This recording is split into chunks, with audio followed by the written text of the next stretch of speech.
इस वक्त एशियाई बाजारों की शुरुआत से करते हैं और अभी देखेंगे तो कमज़ोर शुरुआत होते हुए दिखाई दे रही है। 18,600 के पास है इस वक्त, करीब 45 अंक नीचे एसजीएक्स निफ्टी दिखाई दे रहा है। वहीं हांगकांग के बाजार, कॉस्पी और निकाई के बाजार भी इस वक्त लाल निशान में ही देखने को मिल रहे हैं। हांगकांग के बाजार देखिए करीब 212 अंक नीचे इस वक्त ट्रेड कर रहे हैं। तो जो शुरुआती संकेत इस वक्त दिखाई दे रहे हैं वो तो कमजोरी के ही हैं।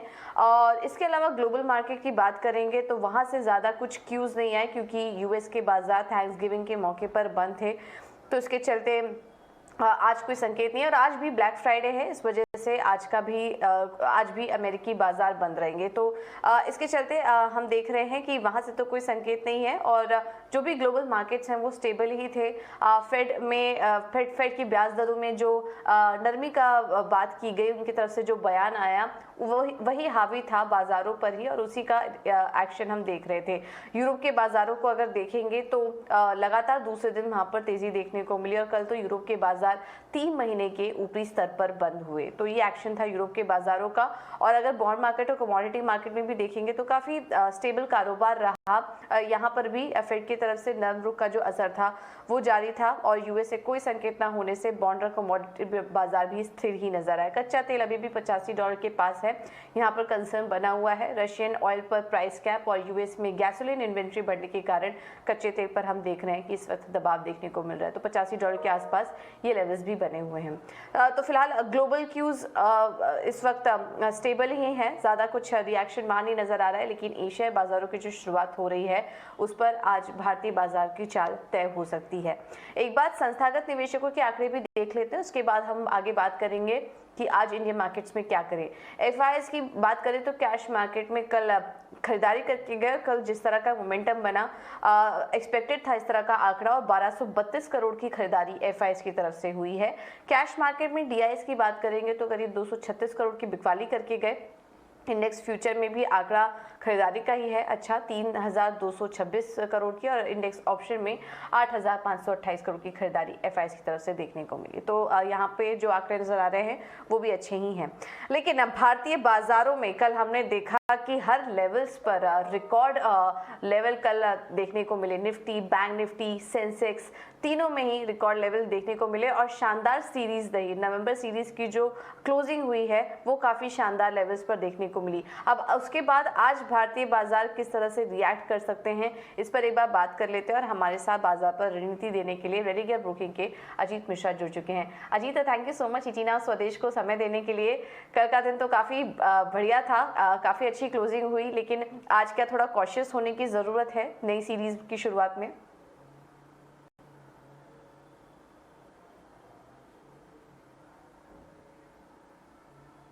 चलिए अजीत से वापस से संपर्क जोड़ने की कोशिश करेंगे, उनसे कनेक्शन कट गया है। लेकिन इस वक्त अगर हम एसजीएक्स निफ्टी को देखें तो 18,622 के आसपास कारोबार कर रहे हैं। और कल जो मोमेंटम हमने देखा भारतीय बाजारों में, अब नई सीरीज की शुरुआत, दिसंबर सीरीज में आज से हम एंट्री लेने जा रहे हैं। किस तरह का मोमेंटम वहां पर देखने को मिलेगा ये काफ़ी इंपॉर्टेंट होगा, क्योंकि फेड की बैठक भी होने वाली है आने वाले समय में। तो ये एक इम्पॉर्टेंट इवेंट है जहां पर कि हमारी नज़र रहेगी। और आरबीआई की भी पॉलिसी होने वाली है, सेंट्रल बैंकों की जो आउटकम होंगे उस पर हमारी नज़र रहेगी। तो ये जो तेज़ी कल हमने देखी ये कितनी बरकरार रह सकती है आगे के लिए? क्या पॉजिटिव क्यूज़ ही हैं, पॉजिटिव ट्रेंड ही दिखाई दे रहा है, या फिर थोड़ा कॉशियस रहने की ज़रूरत है? इस पर एक बार बात कर लेते हैं। और अजीत हमारे साथ वापस से जुड़ चुके हैं फोन लाइन के जरिए। Ajit, good morning. निफ्टी और बैंक निफ्टी में आज कैसे ट्रेड कर रहे हैं? थोड़ा कॉशियस रहने की ज़रूरत है या ओवरऑल ट्रेंड अभी भी आपको पॉजिटिव ही नज़र आ रहा है? गुड मॉर्निंग पूजा। तो पूजा देखिए, कल एक नया हाई देखने को मिला अपने को सेंसेक्स में। निफ्टी भी काफ़ी स्ट्रॉन्ग मोमेंटम के साथ बंद हुआ, हाई से थोड़ा सा ही दूर है। तो देखिए हाईज तो बन रहे हैं मार्केट में, बट कहीं ना कहीं देखिए स्टॉक स्पेसिफिक अगर आप देखें तो पार्टिसिपेशन अभी भी रिस्ट्रिक्टेड है, बट यस अभी भी अपॉर्चुनिटीज मिल रही है। बैंकिंग एक ऐसा सेक्टर है जहाँ पे कि काफी ज्यादा तेजी है, तो वहाँ तो डेफिनेटली आपको पॉजिटिव बायस रखना चाहिए। तो इंडेक्स की अगर बात करें पूजा, तो इंट्राडे में कोई डिप मिलता है अगर आपको 18,420 के राउंड पे, तो एक बाइंग अपॉर्चुनिटी होगी। 250 का आपका स्टॉप लॉस होगा, 18,600 18,700 आपके टारगेट एरियाज होंगे।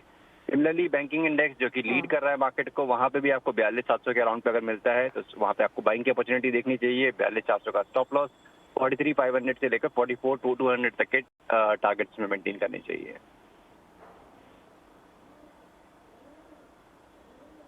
ऑलराइट, ठीक है। तो ये रहा इंडेक्स पर आपको दे दी गई है और लेवल्स भी आपको सुझा दिए गए हैं। अजीत, इसके अलावा स्टॉक स्पेसिफिक रिकमेंडेशन क्या होगी आपकी तरफ से? बिल्कुल, तो देखिए यहाँ पे बैंकिंग के बाद जो दूसरा सेक्टर मुझे काफ़ी स्ट्रॉन्ग दिख रहा है वो है आईटी। और आईटी में जो लीडर है इन्फोसिस, यहाँ पे पूजा ऑलमोस्ट 4-5 महीने का कंसोलिडेशन का एक ब्रेकआउट हुआ है और एक गैप बेसिकली जो फिल करने के लिए रह गया था काफ़ी टाइम से, वो फिल होना चाहिए। तो 1690 तक के टारगेट इन्फोसिस में दिख रहे हैं हमको, तो 1600 के राउंड का स्टॉप लॉस मेंटेन करें और यहाँ पे भी आप लॉन्ग करें। गेल काफी लंबी अंडर परफॉर्मेंस के बाद मुझे यहाँ पे एक रिवर्सल के साइन दिख रहे हैं और काफी बड़ा रिवर्सल हो सकता है। तो नियर टर्म में तो देखिए 96 के राउंड पे टारगेट्स आपको दिख रहे हैं, तो 90 के स्टॉप लॉस के साथ इसको भी लॉन्ग कर सकते हैं आप। ओके, तो इन्फोसिस अच्छा लग रहा है 1690 के टारगेट के लिए। गेल भी 96 के लेवल्स के लिए आप खरीदारी कर सकते हैं। अजीत, बहुत बहुत शुक्रिया आपका समय देने के लिए और ये रणनीति भी सुझाने के लिए। तो आईटी और बैंकिंग, ये दो सेक्टर काफ़ी अच्छे नज़र आ रहे हैं, यहाँ पर आप नज़र रखिए। निफ्टी के लिए भी जो इम्पोर्टेंट सपोर्ट लेवल इस वक्त नज़र आ रहा है वो 18,250 से 18,420, ये एक अहम सपोर्ट रीजन है, यहाँ पर आप नज़र रखिए। चलिए, ये तो बात हुई स्टॉक स्पेसिफिक रणनीति की और इंडेक्स पर भी आपको राय दी।